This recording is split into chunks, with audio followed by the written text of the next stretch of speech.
इस वीडियो में सबसे पहले हम लोग समझेंगे कि फैराडे किसे कहते हैं। इसको मैं मूल कॉन्सेप्ट में समझा चुका हूं, लेकिन फिर से एक बार देख लीजिए। एक मोल इलेक्ट्रॉनों के आवेश को एक फैराडे कहते हैं। एक मोल क्या होता है, मैंने बताया कि अगर किसी भी पदार्थ में कणों की संख्या अवोगाद्रो संख्या के बराबर है तो पदार्थ की मात्रा को एक मोल कहते हैं। एक मोल इलेक्ट्रॉन का मतलब कि अवोगाद्रो संख्या के बराबर इलेक्ट्रॉनों की बात हो रही, मतलब 6.022 इंटू 10⁻23 इलेक्ट्रॉनों का जो आवेश होता है उसे क्या कहते हैं, एक फैराडे।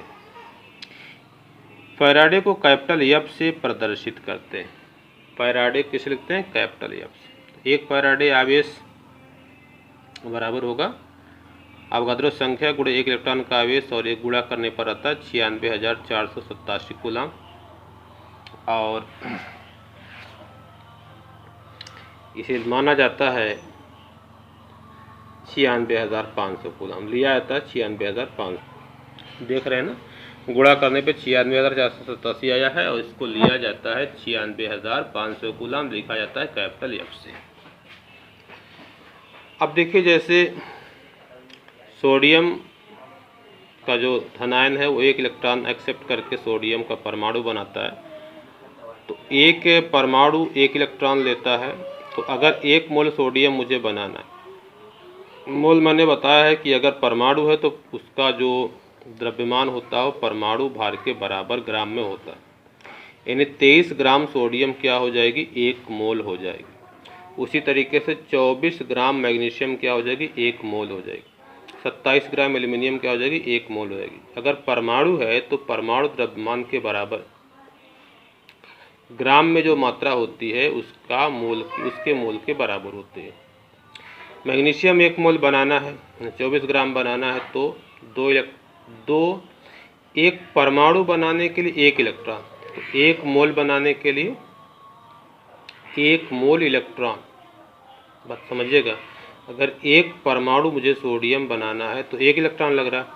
एक मोल मुझे सोडियम बनाना है सोडियम के आयन से, तो मुझे कितने इलेक्ट्रॉन लगेंगे, एक मोल।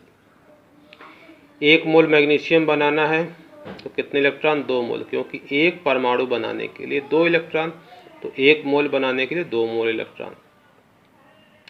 उसी तरीके से एक एल्यूमिनियम का परमाणु बनाने के लिए 3 इलेक्ट्रॉन, तो एक मोल एल्यूमिनियम बनाने के लिए 3 मोल इलेक्ट्रॉनों की ज़रूरत पड़ेगी। यानी अगर 23 ग्राम सोडियम बनाना है तो कितना आवेश लगेगा, एक फैराडे। 24 ग्राम मैग्नीशियम के लिए 2 फैराडे, 27 ग्राम एल्यूमिनियम के लिए 3 फैराडे। एक चीज़ मैं और यहाँ पर बता देता हूँ कि परमाणु द्रव्यमान में अगर आवेश से भाग देते हैं तो हमें तुल्यांकी भार मिलता है। क्या मिलता है, तुल्यांकी भार। इस सोडियम का तुल्यांकी भार क्या हो जाएगा, 23/1, क्योंकि इस पर एक आवेश होता है। मैग्नीशियम का तुल्यांकी भार बराबर क्या हो जाएगा, 24/2 माने 12 हो जाएगा। एल्यूमिनियम का तुल्यांकी भार 27/3 का मतलब 9 हो जाएगा। उस आयन का आवेश, इससे जिसका तुल्यांकी भार निकालना, उसके परमाणु भार में उस पर जो आवेश होता है उससे भाग देते हैं तो तुल्यांकी भार निकलता है। अब देखिए, हम लोग जो है उदाहरण नंबर 3.10 को समझने जा रहे हैं। कॉपर सल्फेट के विलयन को 1.5 एम्पीयर की धारा से 10 मिनट तक विद्युत अपघटित किया गया। कैथोड पर निरपेक्ष कॉपर का द्रव्यमान क्या होगा। करंट कितनी है, 1.5 एम्पीयर, और समय कितना, 10 मिनट। तो देखिए, जब आप लोगों ने फैराडे का नियम पढ़ा था, प्रथम नियम, तो W बराबर था ZQ और Q की जगह पर IT मैंने रखा था। अब ये Q बराबर IT कहाँ से आता है, इसको भी जान लीजिए। आप लोगों ने हाई स्कूल में पढ़ा होगा विद्युत धारा का फार्मूला। आवेश प्रवाह की दर को विद्युत धारा कहते हैं, इसको लिखते हैं I से। तो I बराबर होता है Q/T। Q बराबर क्या होगा, I गुणा T, ये पक्षांतर हो जाएगा, तो उसी Q की जगह पर I इंटू T रखा जाता है। Z क्या होता है, विद्युत रासायनिक तुल्यांक। Z का भी मैंने मान आपको बताया था, Z बराबर होता है E/96,500। E क्या है, रासायनिक तुल्यांक या तुल्यांकी भार होता है। तो W Z E/96,500 I और T। ये फार्मूला है, ये काफ़ी महत्वपूर्ण फार्मूला है कैलकुलेशन करने के लिए द्रव्यमान की। अब देखिए समय दिया है 10 मिनट, तो पहले हम मिनट को किसमें बदलेंगे, सेकंड में। 10 × 60 बराबर 600 सेकंड। करंट कितनी जा रही है, I बराबर है 1.5 एम्पियर।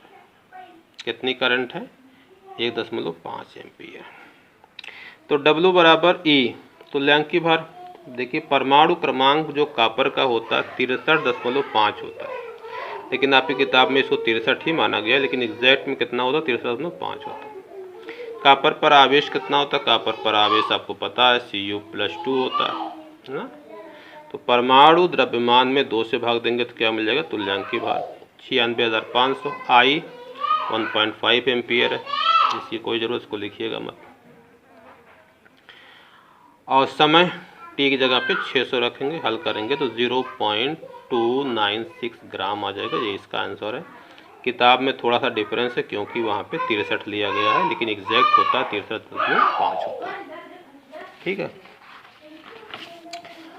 अब अगला क्वेश्चन देखिए, एक धात्विक तार में 0.5 एम्पियर की धारा 2 घंटे के लिए प्रवाहित की जाती है, तो तार से कितने इलेक्ट्रॉन प्रवाहित होंगे। तो सबसे पहले आपको 2 घंटा है तो समय को सबसे पहले सेकंड में कन्वर्ट करना। समय T बराबर होगा 2 × 60 × 60 यानी 7200 सेकंड। धारा कितनी प्रवाहित हो रही है, 0.5 एम्पियर। तो Q बराबर होगा I × T, 0.5 × T 7200 second, 3600 coulomb का आवेश प्रवाहित होगा। ये फार्मूला भी Q बराबर N × ये फिजिक्स में आपने पढ़ा होगा, इससे काफ़ी क्वेश्चन मैंने भी कराया भी गया होगा आप लोगों को।